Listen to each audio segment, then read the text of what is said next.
하나님 말씀 보겠습니다. 신약성경 누가복음 3장 3절로 6절의 말씀입니다. 신약성경 91페이지, 신약성경 91페이지입니다.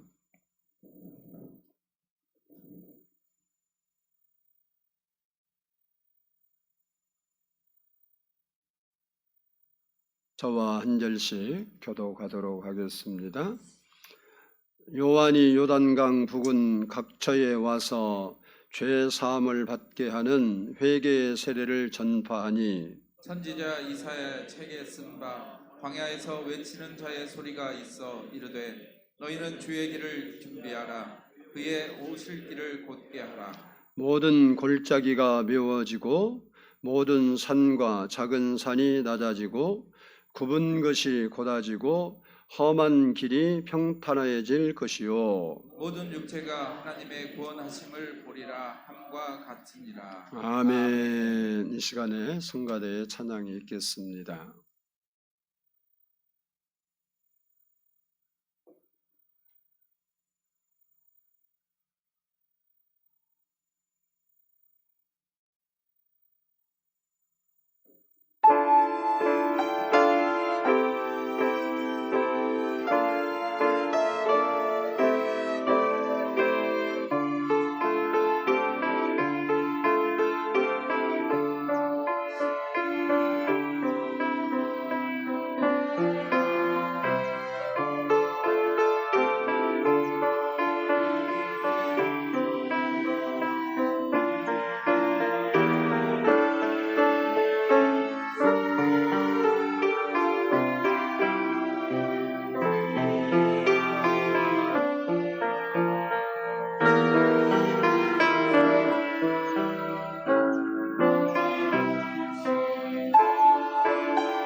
기도드리겠습니다.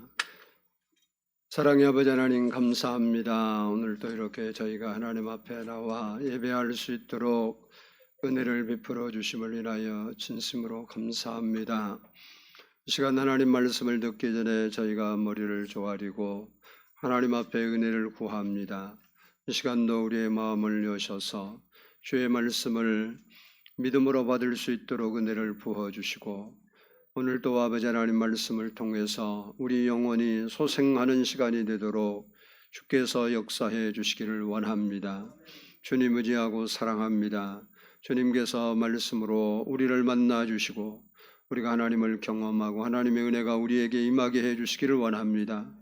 우리 가운데 여러 가지 고민과 걱정과 번민과 두려움과 염려 속에 아버지 하나님 살아가고 있는 우리 성도들이 있으면 하나님 말씀을 들으며 회복하고 치료될 수 있게 해주시고, 아버지 하나님의 은혜를 경험하는 시간이 되도록 은혜를 부어 주옵소서. 우리가 아버지 하나님 앞에 기도하고 간구한 바들이 연락되는 시간이 되게 하시고, 하나님의 은혜가 우리 마음에 채워지는 시간이 되도록 역사해 주시옵소서. 우리와 늘 함께하신 하나님을 찬양하고 예배하오며 우리 구주 예수 그리스도의 이름으로 감사하며 기도드리옵나이다. 아멘. 할렐루야. 우리 옆 사람과 한번 인사합니다. 주의 이름으로 사랑하고 축복합니다. 한번 따라서 하겠습니다. 주의 길을 준비하라. 예수님께서 이 땅에 오실 당시 이스라엘은 정치적으로는 로마의 속국이었기 때문에 희망이 없는 암울한 삶을 살고 있었습니다. 그러다 보니까 살기 힘드니까 여기저기서 강도들이 출연을 해서 사람들이 여행을 하기도 어려운 그러한 시대였습니다. 한마디로 말하면 살기가 참 고달픈 시절이었다, 이렇게 표현할 수 있습니다. 그리고 도덕적으로도 헤롯 왕이 동생의 아내를 이렇게 취하는 이런 부도덕한 행위들이 사회에 만연했고, 이런 도덕적 해이가 그 사회에 팽배했던 것을 볼 수 있습니다. 특별히 종교적으로도 로마 총독이 대제사장과 그리고 종교 지도자들을 임명하고 해임하는 이런 구조 때문에 종교가 세속화되었고, 의식만 남았을 뿐 하나님을 진정으로 사랑하고 섬기는 경외함은 찾아볼 수가 없었습니다. 특히 어느 때든지 하나님께서는 선지자를 이스라엘 땅에 보내서 하나님의 소리를 들려줬습니다. 그래서 잘못했을 때 회개하고 돌아와라, 이렇게 외쳤는데, 이때는 무려 400년이란 긴 기간 동안 하나님의 음성이 없는, 들을 수 없는 암흑기였습니다. 이처럼 정치적으로나 도덕적으로나 종교적으로 암흑기에 살았던 이스라엘 백성들은 오직 메시아를 대망하면서 그 메시아가 오면 이런 모든 우리의 정치적이고 도덕적이고 종교적인 문제에서 해방시켜 주실 것이다 라는 기대를 갖고 살았습니다. 이런 암울한 시대에 400년간의 침묵을 깨고 선지자 세례 요한이 나타나서 메시아로 오실 예수님을 맞을 준비를 시킨 겁니다. 오늘 본문의 말씀은 세례 요한의 등장과 사역에 관한 말씀으로 이사야 40장 3절로 5절의 말씀을 인용한 말씀입니다. 오늘 본문이 주시는 교훈들을 몇 가지 살펴보려고 합니다. 첫 번째, 한번 따라서 합시다. 주의 길을 준비해야 한다. 우리 본문 4절을 한번 보도록 하겠습니다. 4절 말씀을 읽습니다. 시작. 선지자 이사야의 책에 쓴 바 광야에서 외치는 자의 소리가 있어 이르되 너희는 주의 길을 준비하라. 그의 오실 길을 곧게 하라. 아멘. 아멘. 세례 요한은 메시아 곧 예수님이 오실 길을 미리 준비하는 사람이었습니다. 고대에는 왕이 행차를 하려고 하면 앞서 전령들을 보내는 관습이 있었습니다. 그래서 전령들이 앞에 가면서 왕의 행차를 알리고 그리고 길이 없으면 길을 내고 길이 험하고 장애물이 있으면 그것을 제거하는 등 그래서 평탄케 하는 임무를 수행함으로써 왕의 길을 존비했습니다. 본문에 나오는 주의 길은 바로 이 왕도를 의미합니다. 그러므로 이 세례요한이 외치는 이 외침은 메시아를 맞을 준비를 하라. 그리고 그 길로 오시는 왕을 모셔드리라 라는 의미입니다. 이처럼 세례요한은 왕으로 오시는 예수 그리스도의 길을 준비하도록 보내심을 받은 사람입니다. 비록 그는 짧은 인생을 살았지만 목숨을 바쳐서 주의 길을 준비하는 삶에 초점을 두고 살았던 사람입니다. 그리고 그가 백성들에게 이런 메시아의 오심을 증거하다 보니까 백성들이 그를 선지자로 알았다가 이분이 혹시 그리스도 메시아가 아닌가라는 의혹을 갖게 되었을 때도 그는 자기가 누구인지에 대해서 확실히 밝혔습니다. 누가복음 3장 15절로 16절을 보면 백성들이 바라고 기다림으로 모든 사람이 요한을 혹 그리스도인가 심중에 생각하니 요한이 모든 사람에 대하여 이르되 나는 물로 너희에게 세례를 베풀거니와 나보다 능력이 많으시니가 오시나니 나는 그의 신발끈을 풀기도 감당하지 못하겠노라 라고 했습니다.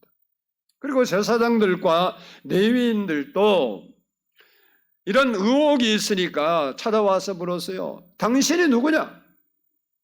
그때 세례요한은 나는 그리스도가 아니라고 자기 신분을 밝혔습니다. 그리고 나는 그리스도를 그분이 오시는 길을 준비하는 자라고 선포를 하였습니다. 요한복음 1장 20절을 보면 요한이 드러내어 말라고 숨기지 아니하니 드러내어 하는 말이 나는 그리스도가 아니라 한데라고 했습니다. 그리고 3장 28절에서는 나는 그리스도가 아니요 그의 앞에 보내심을 받은 자라라고 했습니다. 이처럼 세례요한은 우리를 구원하시러 오시는 예수 그리스도를 준비하는 삶을 살았습니다. 우리도 이 성탄을 기다리면서 예수님께서 내 마음에 오실 길을 준비해야 된다라는 사실입니다. 세례요한은 초림으로 오실 예수 그리스도를 백성들이 맞이할 수 있도록 하는 길을 준비했습니다. 우리도 물론 예수를 믿지 않는 사람들이 예수 그리스도를 영접하도록 하는 길을 준비해야 되는 것도 중요하지만 더 중요한 것은 그 예수님이 내 마음에 오시도록 길을 준비하는 것이 중요합니다. 요한계시록 3장 20절을 보면 볼지어다 내가 문 밖에 서서 두드리노니 누구든지 내 음성을 듣고 문을 열면 내가 그에게로 들어가 그와 더불어 먹고 그는 나와 더불어 먹으리라 라고 말씀했습니다. 예수님은 지금도 우리 마음에 들어오셔서 우리와 함께 먹고 마시고 동고동락하고 우리를 도와주시고 구원자가 되시고 전능자가 되어주시기를 간절히 소원하고 계신다는 겁니다. 그러나 우리가 그 예수님이 우리 마음에 모실 준비가 되어 있지 못하기 때문에 예수님이 들어오시지 못하는 겁니다. 예수님에 대한 불신, 의심, 그리고 나쁜 생각, 즉 거룩하신 하나님이신데 우리 마음이 더러워져 있기 때문에 오시고 싶어도 오시지 않는 거예요. 오시라고 우리가 사정을 해도 오시지 않는 이유는 우리 마음이 예수님을 맞이할 준비 길이 닦여 있지 않기 때문에 그런 거예요. 마태복음 15장 19절을 보면 마음에서 나오는 것은 악한 생각과 살인과 간음과 음란과 도둑질과 거짓 증인과 비방이라라고 말하고 있습니다. 주님이 내 마음에 오시는 길을 준비한다는 것은 이러한 것들을 버리고 마음을 바꿔서 회개하고 예수님을 초청할 때 그 예수님이 내 마음에 오셔서 우리의 구주가 되어 주신다라는 것입니다. 다시 말하면 우리가 하나님 앞에 우리의 삶을 돌이키고 그분이 내 안에 오실 수 있도록 내 마음의 문을 열어주셔야 그분이 오신다는 거예요. 사단은 우리가 오라고 안 해도 잽싸게 들어와요. 그래서 예수님이 요한복음 10장에 보면 사단은 문으로 들어오지 않고 도둑은 담 넘어온대요. 사단을 도둑으로 비웠는데 월담에. 그러나 예수님은 문이 안 열리면 절대 오지 않아요. 그래서 예수님은 우리가 그분을 초청하고 그분을 사모하고 그분이 내 마음에 오시기를 기다릴 때 오신다는 거예요. 그래서 우리는 그 예수님이 우리 마음에 오시도록 준비를 해야 된다. 성탄의 주님이 우리 마음에 오시도록 마음의 길을 잘 닦는 우리 성도들이 되기를 축복합니다. 그리고 성탄절을 앞두고 예수님을 모르는 사람들에게 복음을 증거해서 그들도 성탄의 주님을 그 마음에 모시도록 주의 길을 준비하는 우리 성도들이 되시기를 축복합니다. 둘째는 따라서 합시다. 회개의 세례를 전파했다. 우리 3절을 보겠습니다. 3절 같이 읽습니다. 시작. 요단이 요단강 북은 각 처에 와서 죄 사함을 받게 하는 회개를 세례를 전파하니. 아멘. 세례 요한이 400년간의 침묵을 깨고 메시아 되신 예수님의 길을 준비하면서 외쳤던 첫 마디가 회개하라라는 말씀입니다. 다시 말하면 예수님을 맞이하려면 뭐 하라고요? 회개하라. 그러면 회개가 무엇입니까? 회개는 의미로 말하면 마음을 바꾼다, 방향을 바꾼다 그런 뜻이에요. 즉 마음을 바꿔서 의도적으로 어떤 행동을 버리고 정반대 방향을 선택하는 것을 의미합니다. 다시 말해서 죄된 일을 하다가 그것이 잘못된 줄을 알고 그것을 과감히 버리고 정반대 방향으로, 그래서 그 죄의 일에서 완전히 떨어져 나오는 것을 회개라고 해요. 이처럼 회개는 따라서 합니다. 완전히 방향을 바꾸는 것이다. 여러분이 회개가 뭐냐? 뭐 바꾸는 거라고? 방향을 어떻게 바꾸냐? 정반대 방향으로 바꾸는 거예요. 요나가 니느웨에 가라라는 하나님의 명령을 듣고 정반대 방향 다시스로 가는 거예요. 그게 죄예요. 회개가 뭐냐? 니느웨 그렇게 하다가 이 요나가 내가 잘못됐구나 그 깨달았죠. 그리고 정반대 방향 니느웨로 갔어요. 그것이 회개입니다. 니느웨로 가면 다시스를 볼 수가 없고 다시스로 가면 니느웨를 볼 수가 없어요. 우리는 다시스 갔다 니느웨 갔다 한 번에 왔다 갔다 해서 이게 문제인데 그건 회개가 아니에요. 뉘우치는 것과 회개는 다릅니다. 뉘우치는 것은 뉘우친다는 말이 무슨 말이냐면 후회한다는 말이에요. 후회해. 아 내가 잘못했네 이러면 안 되는데 이게 뉘우치는. 근데 뉘우치는 것은요 다시 반복할 수가 있어요. 근데 회개라는 것은 그 얘기가 아니에요. 회개한다는 말은 다시 반복하는 걸 말한 게 아니고 잘못을 인정하고 돌아섰으면 다시는 그렇게 하지 않는 것. 다시 말하면 완전히 돌아서는 것을 가리켜서 회개라 이렇게 부릅니다. 술만 먹으면 자기 아내를 아주 개패듯이 패는 남자가 있었습니다. 근데 술만 안 먹으면 양가지 순한 사람이었어요. 이 여인이 몇 번이고 이혼을 하려다가 이혼을 하지 않고 매를 맞고 사는 거예요. 그 이유가 뭐냐 그랬더니 이게 술을 먹으면 개차반인데 술 깨고 나서 이제 뭐라고 하면 예? 마누라 앞에 무릎을 다 꿇고 빌면서 달기똥 같은 눈물을 흘리고 내가 잘못했다고, 다시는 안 그러겠다고 후회를 하면서 뉘우치는 거예요. 그러니까 이 여자가 그거 보니까 또 불쌍한 거예요. 그래서 또 살아준 거예요. 그러면 그날 또 술 먹고 오면 뒤지게 얻어 터지는 거예요. 이걸 반복하고 살았어요. 그것은 회개가 아니에요. 그 남자는 회개하는 게 아니고 단지 뉘우치는 거예요. 내가 잘못했는데 그러고 다시 가는 거예요. 회개는, 이것이 회개가 되려면 어떻게 해야 되냐? 그런 행위를 끊어버리고 다시는 자기 아내에게 손찌검을 안 하는 것이 진정한 회개다. 우리가 하나님을 믿으면서 회개한다고, 왜? 하나님 내가 잘못했어요. 그게 회개인 줄 알고 그건 뉘우치는 거예요. 가룟 유다도 그거 했어요. 가룟 유다도. 그게 회개가 아니고 완전히 돌아서는 것을 회개라고 말합니다. 이와 같은 회개를 할 때는 죄사함이 따라오라요. 그래서 오늘 본문에 보면 뭐라고 말하냐면 죄사함을 받게 하는 회개의 세례다, 이렇게 말했어요.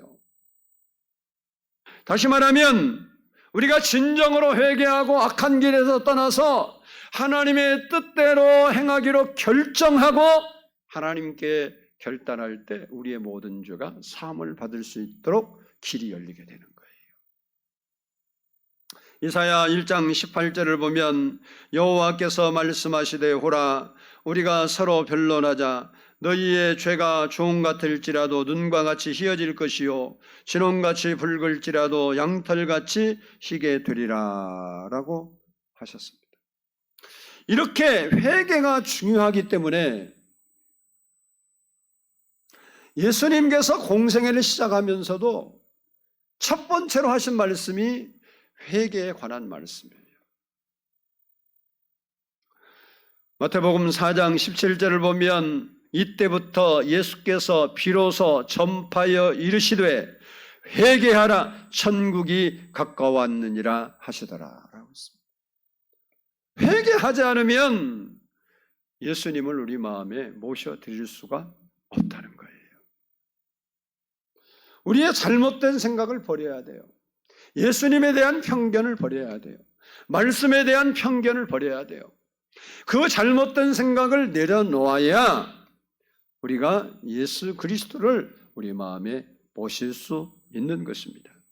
그래서 사도들도 성령을 받고 복음을 전하면서 외친 첫 마디가 뭐냐? 회개하는 것을 촉구한 겁니다.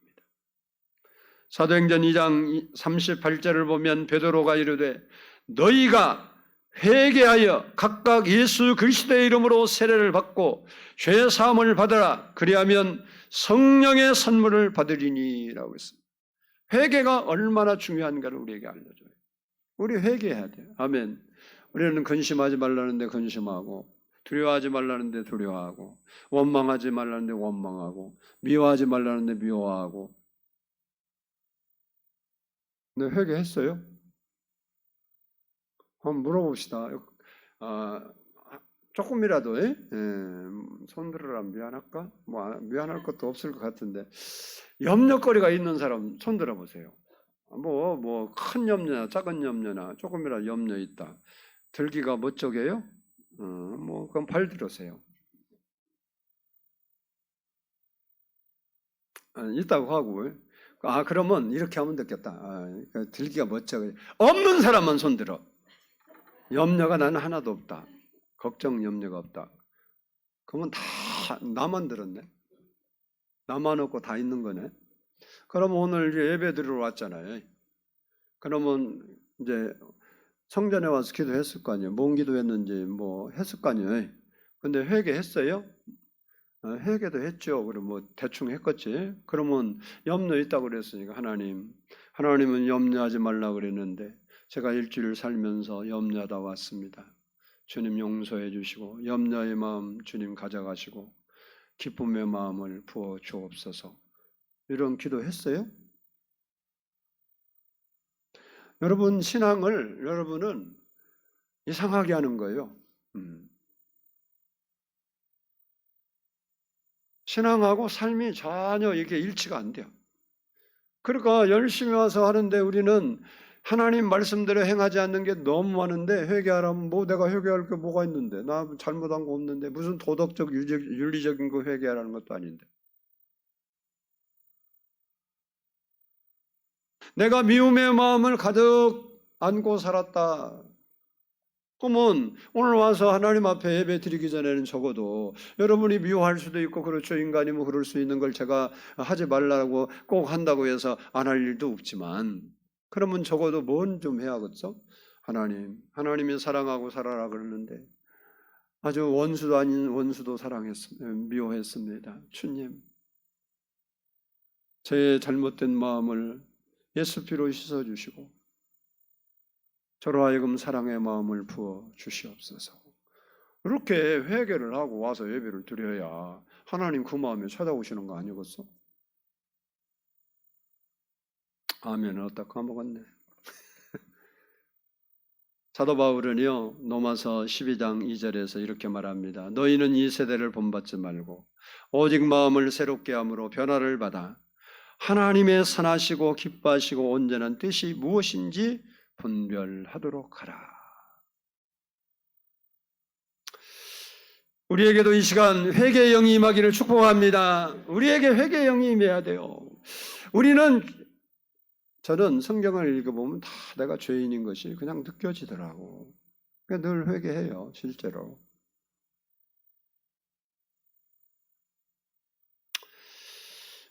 여러분, 나는 하나님의 선하시고 온전하시고 기뻐하신 뜻이 무엇인지 분별하고 살았습니까? 아니면 나 중심으로만 살다가 왔습니까? 본인 스스로를 살펴보고 회개해야 돼요. 회개해야 돼요. 하나님 아버지, 나의 잘못된 길에서 돌이키게 하시고 하나님의 영광을 위해 살게 하옵소서. 하나님의 뜻을 분별하며 살게 해주시옵소서. 이렇게 회개해야 된다. 갑자기 교인들이 들어 싹 가버렸어.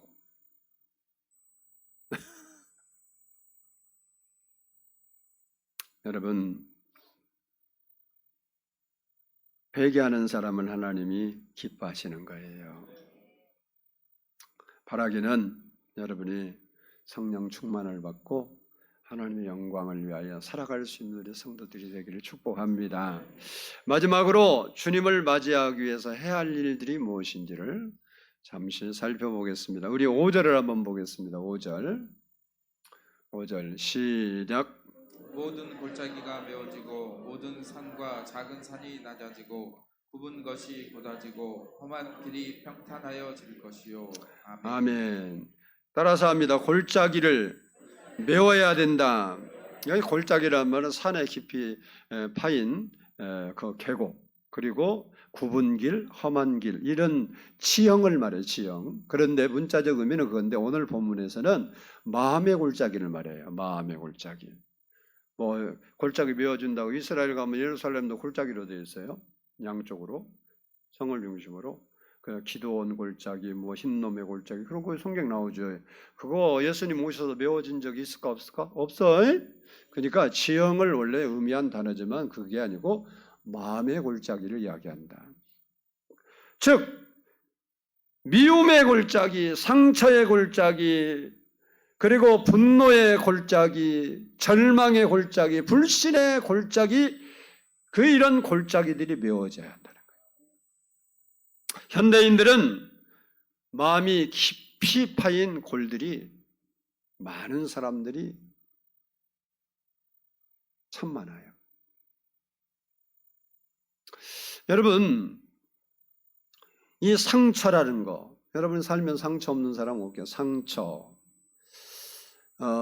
소외감, 절망, 패배감, 그리고 차별, 이런 것들을 극복하지 못해서 힘들게 살아가는 사람이 많아요. 그런데 이렇게 마음의 골이 깊어져서 골짜기가 생기잖아요. 우리 마음의 골짜기가 생기면 우리 마음이 어두워져요. 마음이 어두워지면 기쁨이 떠나가요. 그리고 평강이 사라지고 대신 두려움이 자리를 잡습니다. 그래서 이런 사람은 항상 불만, 불평이 가득한 삶을 살아요. 혹시 우리 중에도 이런 여러 가지 미움과 상처와 아픔과 소외감과 학대와 이런 상처가 내 마음에 있다면 치료를 받아야 돼요. 예수님이 우리 마음에 오시려면 그 마음이 치료돼야 치료돼요. 우리는 그 잘못된 생각, 마음 그 모든 것을 회개하고 죄 용서함을 받아야 됩니다. 그러면 하나님의 은혜가 그 상처에 부어져서 그 골짜기에 부어져서 그 골짜기가 채워지고 도두어져서 다시 기쁨과 평강이 회복되게 되는 거예요. 바라기는 여러분의 마음속에 있는 골짜기에 그 골짜기가 채워지는 하나님의 은혜가 오늘 이 시간 여러분에게 임하기를 축복합니다. 그래서 나도 모르는 상처 때문에 삶을 제대로 살아가지 못하고 마음고생하는 그 부분들이 치료될 수 있기를 축복합니다. 두 번째는 따라서 모든 산이 낮아져야 한다. 여기 산은 높아진 마음, 즉 교만을 말합니다. 겸손해져야 된다 그런 거예요. 성경을 보면 당시 제사장이나 서기관이나 사도가인이나 종교 지도자들이 메시아를 기다렸어요. 그러나 정작 메시아가 오시니까 그 메시아를 그들이 알아보지 못해요. 그리고 그 메시아를 배척하고 십자가에 죽였습니다. 그 이유가 뭐냐? 그들 마음에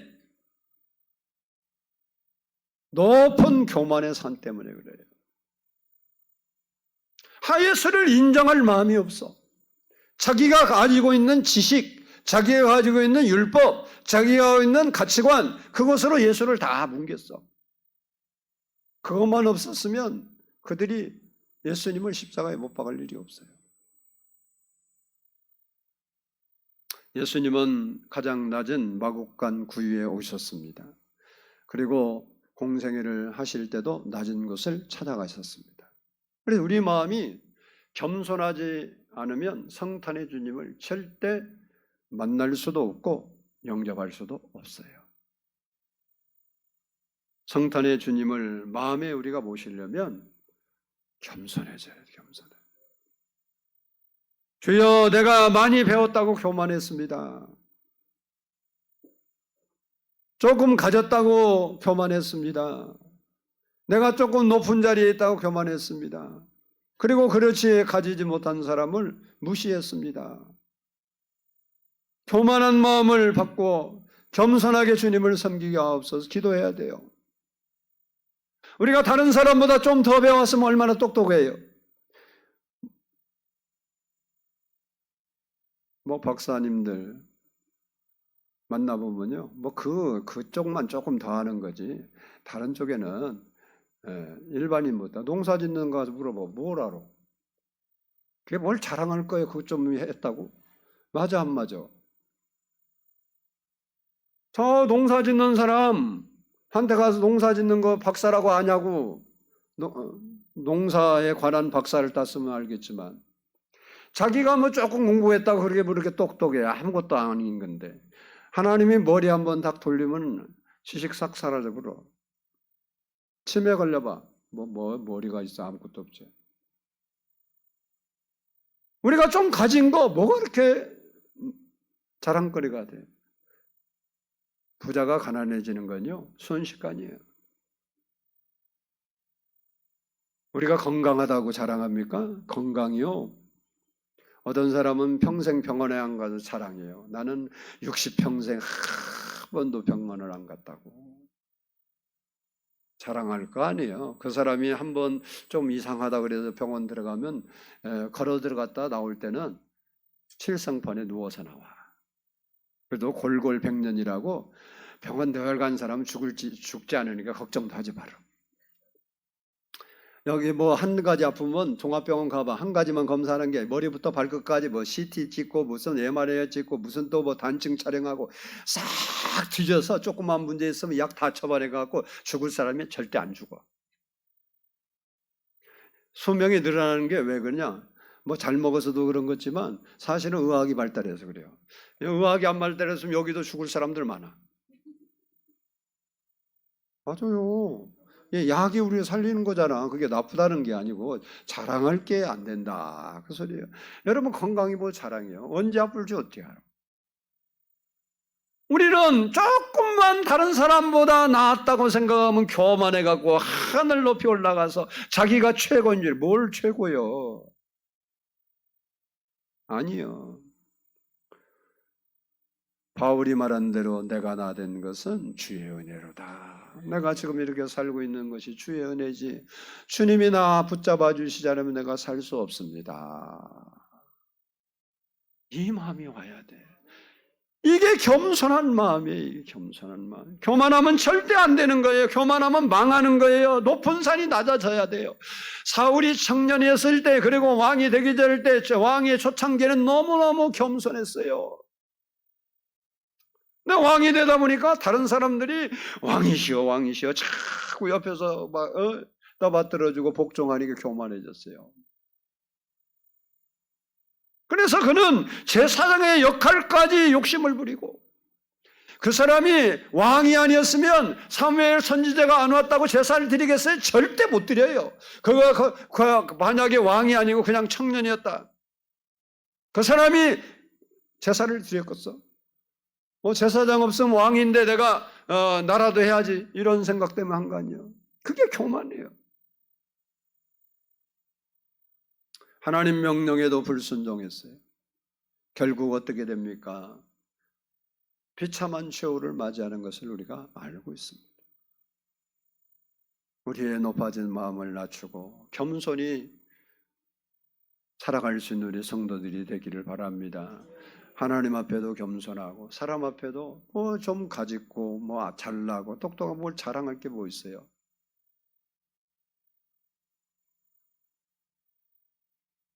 누구든지 자기 분야에는요 다 자랑할 것 있어요. 안 하고 사는 것 뿐이지. 그렇죠? 여러분이 뭐 어떤 사람이 건축일을 한다 그러면 건축일에 대해서는 뭐 누가 잘 알아? 그 사람이 제일 잘 알지. 응? 뭐 미싱 한다 그러면 봐 미싱 자는 할지도 모르는데 그 사람한테 우리는 제가 옷 수선할 때 있으면 우리 이선아 집사한테 가서 수선해 달라고 맡기는데요. 해놓은 거 보면 똑같이 해놔요. 야 잘한다. 근데 나한테 그거 뭐 시키면 내가 하겠어요? 못하지. 이게 사람들은 다 여러분 귀 죽고 살지 마라. 여러분이 하는 일에 대해서 여러분은 최고예요. 할렐루야. 박사학위 없다고 뭐 그런 거 뭐 너무 귀 죽지 마라. 여러분이 안 했을 뿐이지 여러분도 했으면 다 박사학위 몇 개씩 받을 사람이요. 맞죠? 자부심을 갖고 살아. 그래서 높아진 사람은 야고보서에 낮은 마음을 가지래요. 낮은 사람은 하나님 보고 귀 죽지 말고 높은 사람처럼 살으라고 야고보서가 우리에게 얘기해요. 교만하지 말고 겸손히 하나님 섬기는 여러분 되기를 축복합니다. 마지막으로 굽은 것이 곧아지고 험한 길이 평탄해져야 합니다. 굽은 것이 곧아지고 평탄한 길이 험한 길이 평탄해질 것이요. 이 말씀은 이사야 40장 4절에 뭐라고 말했냐면 고르지 아니한 곳이 평탄하게 되며 험한 곳이 평지가 될 것이요 라고 했습니다. 이 말씀은 분노와 시기와 질투와 원망으로 가득 찬 마음이 감사와 기쁨과 사랑의 마음으로 변화되어야 할 것을 말하고 있어요. 이렇게 우리가 될 때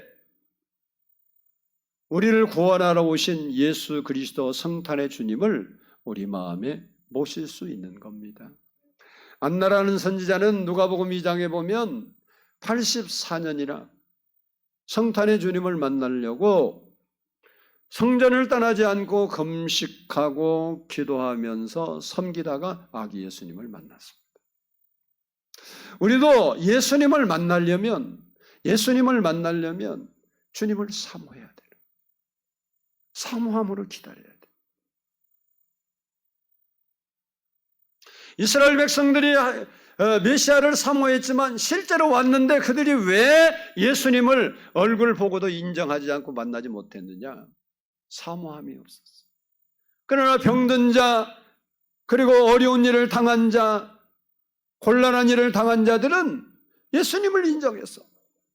그래서 다윗의 자손 예수여, 그게 뭔 얘기냐면 메시아여, 그리스도여, 우리의 희망이시여, 그 얘기요.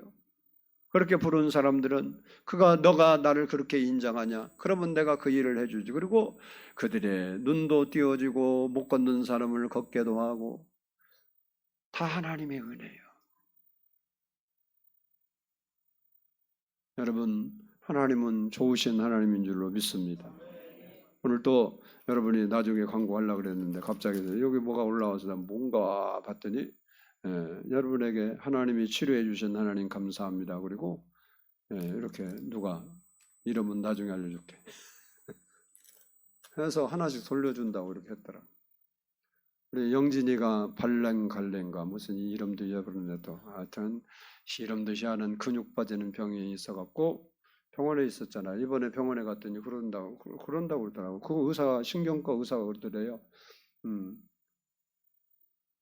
그 같은 시기에 그 병이 걸린 사람 똑같이 있는데 아직도 걷지를 못한대. 아직도 못 걷는데 얘는 퇴원해서 지금도 조금 불편해. 지금 근육이 더 차야 되니까 불편하지만 멀쩡이니까 그 소리를 했다고 그렇게 말을 하더라. 하나님은 좋으신 하나님이시오. 우리의 눈물과 우리의 아픔과 우리의 슬픔을 대신 져주시는 분이에요. 그 주님이 우리 마음에 오셔야 돼요. 성탄절 준비하면서 이번에는 얼마나 복정치거나 할지 모르지만 또 이제 전부 여기 단을 이번에 뭐 한다고 광고 올라왔더라고. 무대 설치한다고. 여러분, 무대에서 멋있는 작품을 연기하고 그런 것도 너무너무 중요한데 여러분 마음이 예수 그리스도 없으면 다 세상 이상한 말로 말하면 개털이야. 예수님 여러분 마음이 없으면 성탄절 행사 아무리 복적지근하고 세계적인 유명한 행사를 해도 아무 소용없어. 행사가 좀 부족해도 내 마음에 예수님을 모시면 진짜 하나님이 기뻐하시는 성탄절이 되는 거예요. 내 마음에 주님이 오시도록 길을 준비해야 돼. 높은 산, 계곡 다 메우고 험한 길 다 평탄케 되고, 그래서 우리 마음에 예수님이 오셔서 주인으로 우리를 다스려 줄 수 있는 삶으로 우리의 삶을 만들어 가야 되는 거예요.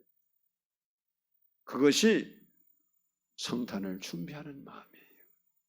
성탄절 일주일 앞두고 있는데 우리 모든 성도들이 예수님이 내 마음에 오셔서 예수님이 나와 함께 하시니까 참 고맙다, 감사하다, 좋다, 이걸 느끼며 살 수 있도록 여러분이 예수를 믿어야 돼요. 할렐루야! 예수님이 계시는지 안 계시는지 뭐 그럴 때도 있는 것 같고 이렇게 해서 되면 안 되는 거예요. 이번 성탄절을 맞이하면서 그런 사람이 한 명도 없이 야, 예수님이 좋기는 좋네, 내 마음에 오시니까 예수님이 나와 함께 하시는구나, 예수님이 나를 그래도 돌봐주시는구나. 어제도 제가 이사신방을 좋은 아파트로 가서 예배 드려갔는데 그분이 그러더라고. 그가 참 어려운 세월도 많이 보냈는데 그렇게 된 거가 자기 실력이 아니고 참 기적 같은 일이라고 그러면서 과거를 잠깐 이야기했는데 간증거리더라고. 간증거리. 1억도 안 주고 된 사업에서 10억이 넘는 데로 갔어요. 자기 실력으로 간 게 아니고 하여튼 환경의 실력으로 갔어요. 여러분, 하나님은 살아계시고 여러분이 그 하나님 여러분 마음에 모시고 살면 놀라운 일이 일어나는 거예요. 오늘 힘들고 어렵습니까? 아니요. 그 주님 모셔보세요. 높은 산, 그 계곡, 다 상처, 아픔, 질병 다 하나님이 돌봐주시는 거예요. 그래서 참으로 야 하나님이 나와 함께 하신 거 내가 예수 안 믿어서 저는요 지금 옛날에 내가 왜 목사를 해야 하나 이 생각이 있었어요 옛날에. 근데 지금은 야 내가 목사 안 됐으면 어쩔 뻔했나 이 생각이 들어. 그리 감사할 수가 없어. 옛날에는 내가 왜 해야 되나 그런 생각이 많이 있었던 사람인데 안 했으면 내가 어쩌을꼬. 나는 다시 태어나도 목사할 거예요. 목사가 그렇게 좋아서 그런가 여러분이 목사 안수 받아보면 돼요. 뭐 한번 강압서 그냥 경험해 보면 되니까 신학해서 목사 돼요. 뭐 요즘 여자 목사도 많아. 우리 교단은 없어요. 이제 교단은 탈퇴해야 돼. 그러니까 예수님 마음에 모시고 삽시다. 그래서 야 예수님 내 안에 계시니까 참 좋다. 행복하다. 이렇게 사는 것이 성탄절을 맞는 진정한 마음이에요. 그런 우리 모든 성도들이 되기를 주의 이름으로 축복합니다. 기도하겠습니다. 사랑의 아버지 하나님 감사합니다.